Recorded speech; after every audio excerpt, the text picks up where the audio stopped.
Back here now on the Chip Shot Football Podcast to get to the second game that we have on tonight.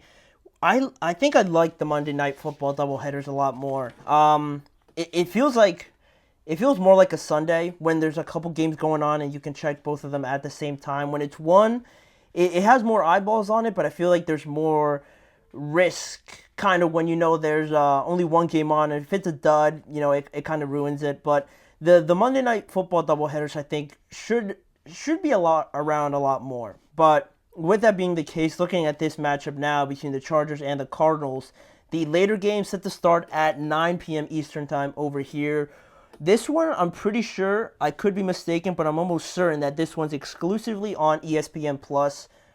Almost certain it's the first one ever to be exclusively on ESPN+, so that's exciting for you guys that have ESPN+. Hopefully, for those who don't, you can still watch it somehow.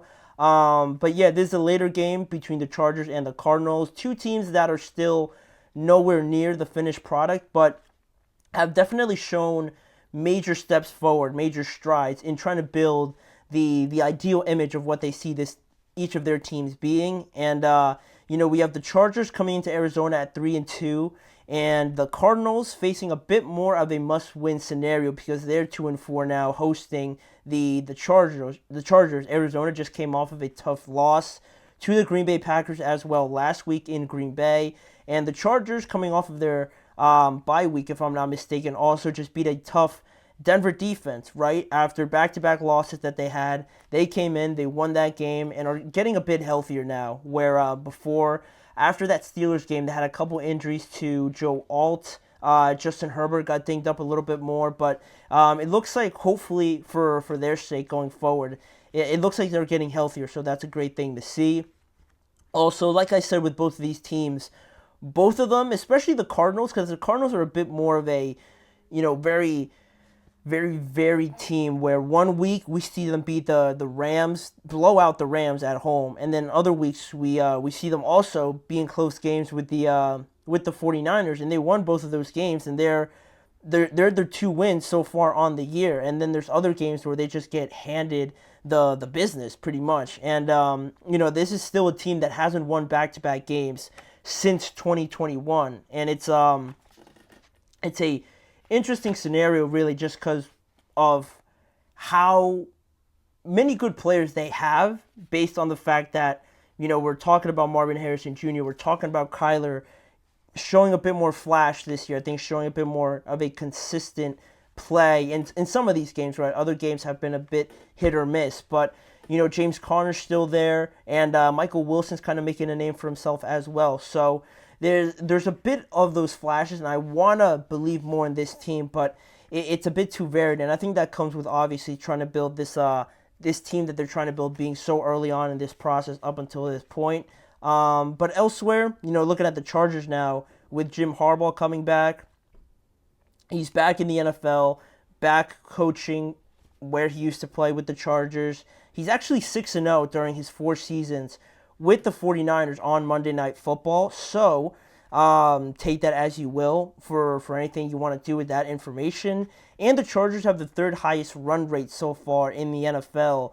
Why does that matter? Because the Arizona Cardinals have the 4th worst run defense in the NFL so far. So very favorable in the side of the Chargers so far, kind of foreshadowing to what we're going to talk about. But looking at the Chargers a little bit here in a bit more of a deeper look, talking about injuries, we talked about how they're getting a bit healthier, but also they placed Gus Edwards and Asante Samuel Jr. on the IR recently. They have a few more weeks before they are off of it. And one of their wide receivers, DJ Chark, actually, he was on the IR to start the year, and just according to some of the reports, I'm pretty sure he's expected to play tonight, or actually not this week. He wasn't activated off of the IR yet. He's getting close, but he will probably be held off for a week or two more. And from the injury standpoints, from inactive and active, that probably won't come out until later, obviously, because this one's the later kickoff. So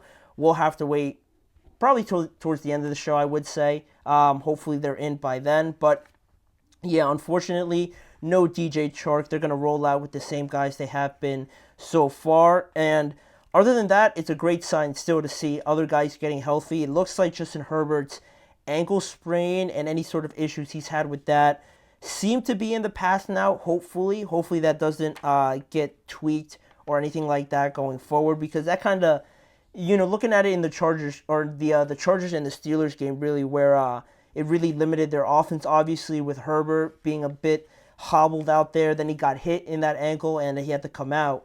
It's really something that you can't mess around with too much, especially obviously playing football and how delicate the high ankle sprains are. But it looks like he has gone a little bit past it now. It looks like he's a bit better, a bit more secure in that ankle, so that's great to see. And yeah, the Chargers are on course, I would say, overall, from what we'd expect, from the growing pains, from having a guy like Jim Harbaugh leading them. I think we'd say they're right around where we'd hope they'd be. But the Arizona Cardinals on the other side, dealing with some injuries for their side, a bit more severe, really all season, because they had two of their better defensive linemen, Justin Jones and Bilal Nichols. They've been out the whole year with some pretty severe injuries that they suffered early on. So that's really been a huge loss for them. Obviously, we mentioned they're the fourth worst run defense in the NFL, and having guys like this in their ranks, right there leading the line, obviously makes a huge difference. So the fact that they're not in there, it is noticeable. Obviously, it is noticeable when they play. And their defensive back, Sean Murphy-Bunting, is also questionable with a neck injury. Again, they're probably going to hold it off a little bit longer towards closer to kickoff. But he is a threat to not play tonight because of that neck injury. And like we mentioned before, the Cardinals are 2-4 right now. This is a higher stakes game for them, and although the Chargers want to keep building on this, they want to keep building some sort of momentum. For the Cardinals, to drop to 2-5 then, and the way the 49ers are playing, and the Rams, I'm pretty sure, are 2-4, 2-5 also. It's not totally out of it with how up and down that division has been, but you can tell when you're looking at the Seahawks or even the Rams to some extent, and definitely the 49ers, that you can see a clearer picture of what they are as a team or what kind of philosophy, identity they want to have. It's not really the same with the Cardinals, and to fall to 2-5 and be further in a hole, I think that would be a lot more devastating to them than it would be for the Chargers to lose tonight. But the Chargers, they can drop a game here or two. It hasn't been overly convincing, but at the same time, they I feel like a lot more assured of who they are as a team. And why I say that also is because you look at this team, and something that I wanted to point out certainly was the fact that so far through the year, you look at these two splits, 127 pass attempts to 153 carries for the Chargers, and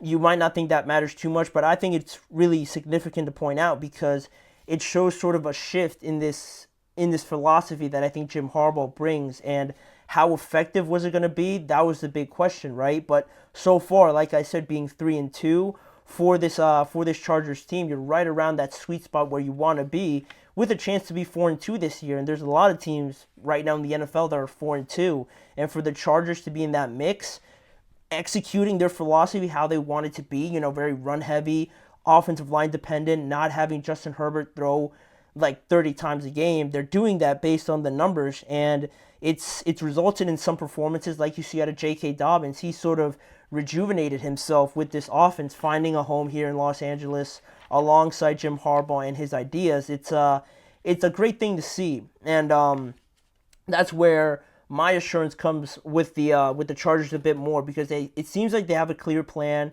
They've been adamant about it, and they're executing on it at all fronts. So that's why I'm feeling a bit more confident about the Chargers tonight. I am going to predict them to win, just because, again, it feels like they're just on a different level right now. They've hit their stride a little bit more than the Cardinals. I'm sure the Cardinals, you'd think they'd be favored at home because they've gotten some big wins at home. They blew out the Rams at home, and still, it's the Chargers' just way of controlling the pace of play.